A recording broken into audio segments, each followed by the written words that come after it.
सूरदास ने लिखा है, जैसे उड़ी जहाज को पंछी पुनी जहाज पे आवे। मतलब ये कि जैसे कोई पंछी जहाज से उड़कर दोबारा उसी जहाज पर आकर बैठ जाता है, ठीक वैसी ही हालत विपक्षी गठबंधन की है।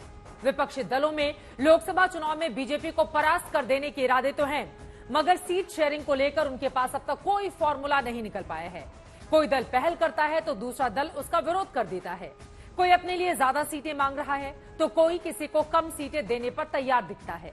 ऐसे में सीटों को लेकर बैठकों का दौर जारी है, जिससे जुड़ी बड़ी खबर इस वक्त आ रही है। दिल्ली में समाजवादी पार्टी और कांग्रेस के बीच बैठक शुरू हो गई है। बड़ी खबर यह है, यूपी की 80 सीटों को लेकर कांग्रेस और समाजवादी पार्टी के बीच बैठक शुरू हो गई है। सीट शेयरिंग को लेकर यह बैठक हो रही है। रामगोपाल यादव और जावेद अली खान इस बैठक में शामिल हैं। मुकुल वासनिक के घर पर यह बड़ी बैठक हो रही है। इसके पहले महाराष्ट्र विकास अघाड़ी के नेताओं के साथ भी महाराष्ट्र को लेकर चर्चा हुई थी। कुल मिलाकर सबसे ज्यादा सूबों वाले उत्तर प्रदेश की 80 सीटों को लेकर, और उसके बाद दूसरे नंबर पर महाराष्ट्र की 48 सीटों को लेकर कांग्रेस पार्टी चाहती है कि जल्द से जल्द यहां पर सीटों का बंटवारा हो जाए। उसको लेकर तैयारियां जोरों पर हैं। हालांकि यूपी में सीट शेयरिंग के ठीक पहले कांग्रेस पार्टी की ओर से यह भी कहा गया कि बीएसपी को भी शामिल करने के लिए बड़ा दिल दिखाए अखिलेश यादव। क्या इस बात पर मोहर लग जाएगी?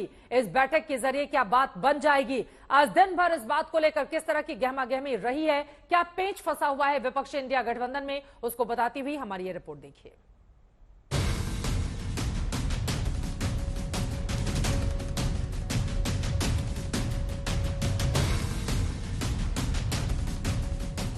आखिर इंडिया गठबंधन कैसे रोकेगा प्रधानमंत्री नरेंद्र मोदी का विजय रथ? आखिर कैसे होगा इंडिया गठबंधन में सीटों का बंटवारा? महाराष्ट्र की बात करें तो यहां सीटों को लेकर सबसे ज्यादा खींचतान है, जहां शिवसेना के नेता लगातार अपनी मांग खुलकर कर रहे हैं। अब महाराष्ट्र की 48 सीटों के समीकरण को समझे तो शिवसेना 23 सीटों पर अड़ी हुई है, वहीं कांग्रेस भी 18 से 20 सीट चाहती है। ऐसे में एनसीपी और वंचित बहुजन अघाड़ी पार्टी के खाते में कितनी सीटें आएंगी, यहाँ पर भी खींचतान जारी है। शिवसेना के 23 सीटों की मांग के गणित को भी समझ लेते हैं। दरअसल पिछले लोकसभा चुनाव में शिवसेना और बीजेपी का गठबंधन था, जहां शिवसेना को 23 सीटें मिली थी, जिनमें से 18 सांसद शिवसेना के बने। अब कांग्रेस का कहना है कि शिवसेना के 18 सांसद में से 13 सांसद तो शिंदे गुट में चले गए हैं। ऐसे में शिवसेना के पास सिर्फ 5 सांसद हैं, तो फिर 23 सीटें उसे कैसे दी जा सकती हैं? तो मांगने की जरूरत नहीं है। हमने पहले बोल दिया है, हमने हमेशा महाराष्ट्र में 23 सीटों पर चुनाव लड़ा है लोकसभा। उस 23 सीटों पर शिवसेना चुनाव लड़ेगी। 3 पार्टनर्स के बीच 23 सीट शिवसेना, 48 का पूरा आंकड़ा ही है महाराष्ट्र में। 18 तो हमारे सिटिंग एमपी थे ना, 18 तो हमारे सिटिंग एमपी थे, हम जीत चुके थे। महाविकास आघाड़ी में एकदम हमारा क्लियर है कि जो भी मेरिट के आधार पे होगा वही डिसीजन महाविकास आघाड़ी में हम लेंगे। बात सिर्फ कांग्रेस और शिवसेना की नहीं है। एनसीपी एक मंझे हुए खिलाड़ी की तरह दोनों की खींचतान को देख रही है और शरद पवार शिवसेना को नसीहत देते नजर आ रहे हैं। एक्सेसिव डिमांड कई पॉलिटिकल पार्टीज रखते और रास्ता निकालने के लिए जिनका इनसे ज्यादा वहाँ नहीं है XYZ स्टेट में, उनको वहाँ ध्यान देने के लिए कहिए। अब दूसरा पेच यूपी की सियासत को लेकर फंसा है। सूत्रों की माने तो 80 सीटों में कांग्रेस करीब 25 सीटों की मांग कर रही है, वहीं समाजवादी पार्टी कांग्रेस को 10 से ज्यादा सीटें नहीं देना चाहती। दरअसल कांग्रेस का मानना है कि जब पिछले चुनाव में मायावती और अखिलेश साथ आए थे तो अखिलेश ने बीएसपी को 38 सीटें दी थी, जबकि खुद 37 सीटों पर चुनाव लड़ा था। अब यूपी में एक और बड़ा खेल है। अगर सीटों पर सही फॉर्मूला नहीं बैठता है तो कांग्रेस के स्थानीय नेता मायावती के साथ जाने का सुझाव आलाकमान को दे रहे हैं। कांग्रेस नेताओं की इस चाल को देखते हुए अखिलेश अब खुलकर मायावती के खिलाफ बोल रहे हैं। वहीं कांग्रेस के स्थानीय नेता भी लगातार मायावती को गठबंधन में शामिल करने की मांग कर रहे हैं।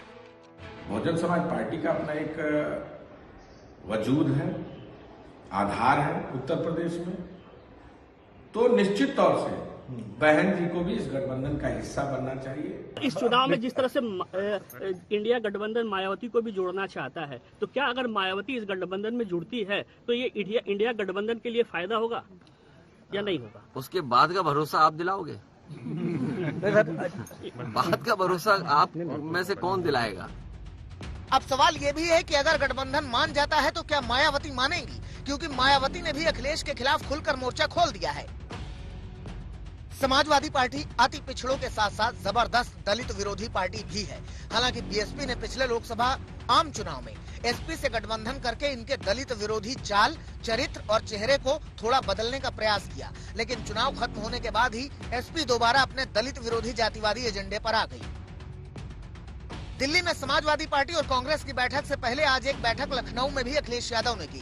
सूत्रों की माने तो इस बैठक में अलग अलग क्षेत्रों से आए विधायकों और पूर्व विधायकों ने अपने अपने क्षेत्र के उम्मीदवारों को लेकर सुझाव बंद लिफाफे में अखिलेश यादव को सौंपे। बहरहाल सीट शेयरिंग की राह आसान नजर नहीं आ रही है। वक्त रेत की तरह फिसलता जा रहा है और सीट शेयरिंग की तमाम थ्योरी फेल होती नजर आ रही है। दिल्ली से मौसमी सिंह और कुणाल कुमार, मुंबई से साहिल जोशी, लखनऊ से कुमार अभिषेक और समर्थ श्रीवास्तव के साथ आज तक ब्यूरो। आगे बढ़ते हुए दूसरी बड़ी खबर, महाराष्ट्र की बैठक में उद्धव गुट की शिवसेना को सबसे ज्यादा सीट मिलने की बात सामने आ रही है। खबर यह है, सूत्रों की माने तो महाराष्ट्र के नेताओं के साथ चली बैठक में इस बात पर सहमति बनी है, लेकिन सीट कितनी होगी इस पर फाइनल मुहर नहीं लग पाई है। वहीं खबरों की माने गठबंधन महाराष्ट्र में कुछ और छोटे दलों को शामिल करने पर विचार कर रहा है। आपको बता दें, महाराष्ट्र में कुल 48 सीटें हैं। पिछली बार शिवसेना, बीजेपी दोनों ने साथ में चुनाव लड़ा था। 41 सीटों पर जीत हासिल हुई थी, 4 पर एनसीपी, 1 पर कांग्रेस को जीत मिली थी। लेकिन इस बार सियासी समीकरण बदले हुए हैं और माना जा रहा है उद्धव गुट को महाअघाड़ी इस वक्त ज्यादा सीटें देने का मन बना रहा है। बहुत ही संक्षिप्त में इतना ही कहूंगा कि ये पूरे संघर्ष का जो दौर चल रहा है उसमें हम सब एक साथ हैं, एक साथ रहेंगे, एक साथ चुनाव लड़ेंगे और महाराष्ट्र एक ऐसा राज्य बनेगा जहां ज्यादा से ज्यादा सीटें इंडिया गठबंधन के हम चुनकर लेके आएंगे। हमारे में कोई मतभेद नहीं है सीट शेयरिंग में, सभी सीट पर 1 to 1 बात हो गई है और लगभग हमारी सबकी सहमति उस पर हो गई है। बोलिए कितने सीटों पर कितने? वो आंकड़ा बाद में आ जाएगा, आंकड़े बाद में लगाएंगे हम। वंचित बहुजन आघाड़ी के बारे में हमारे विस्तार से चर्चा हो गई और ये सभी की ये मान्यता है कि प्रकाश अंबेडकर जी और उनकी वंचित बहुजन आघाड़ी को हम महाविकास आघाड़ी और इंडिया गठबंधन में शामिल कर लेंगे। मौसमी सिंह मेरी सहयोगी इस वक्त जुड़ चुके हैं और ज्यादा जानकारी के साथ सीधे उनका हम रुख करेंगे। मौसमी, सीटों को लेकर जानकारी सामने आ पा रही है क्या? क्योंकि 23 सीटें उद्धव ठाकरे गुट चाह रहा था, क्या उस पर बात बन गई है? क्या बड़ी जानकारी निकलकर सामने आई है? जी देखिए चित्रा, आपको बता दें कि महाराष्ट्र की बैठक खत्म हो गई है, उत्तर प्रदेश की बैठक अब शुरू हुई है।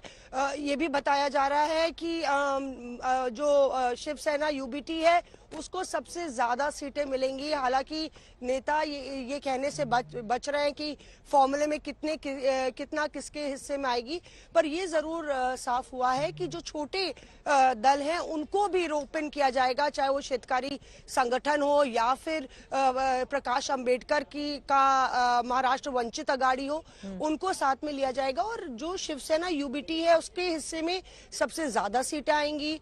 बराबरी का फॉर्मूला कांग्रेस और एनसीपी के खाते में जाएगा, इस तरह की बात है। पर यह भी कहा गया है कि पार्टी के सुप्रीमो, पार्टी के चीफ्स एक बार दोबारा मिलेंगे, जो भी ब्लूप्रिंट यहां से तैयार किया जाएगा उस पर मुहर लगाई जाएगी। संजय राउत जब बाहर आए तो मुस्कुराते हुए आए, बोले कि हम लोग में कोई लड़ाई झगड़ा नहीं है, सीट शेयरिंग को लेके सारी सहमति है और महाराष्ट्र में हम ज्यादा से ज्यादा सीटें, सबसे ज्यादा इंडिया अलायंस अगर सीटें जीतेगा तो महाराष्ट्र में जीतेगा। मौसमी, अब जरा ये बताइए, बाहर आकर मुस्कुराते हुए चेहरे तो महाराष्ट्र के दिखाई दे दिए, लेकिन उत्तर प्रदेश के जो चेहरे बैठक के लिए भीतर दाखिल हुए हैं उनके चेहरे पर मुस्कुराहट थी या तनाव था? क्योंकि कांग्रेस पार्टी की ओर से बैठक शुरू होने के पहले मायावती के नाम को लेकर दांव चल दिया गया है कि अखिलेश यादव बड़ा दिल दिखाएं और मायावती को भी लेकर साथ में चले।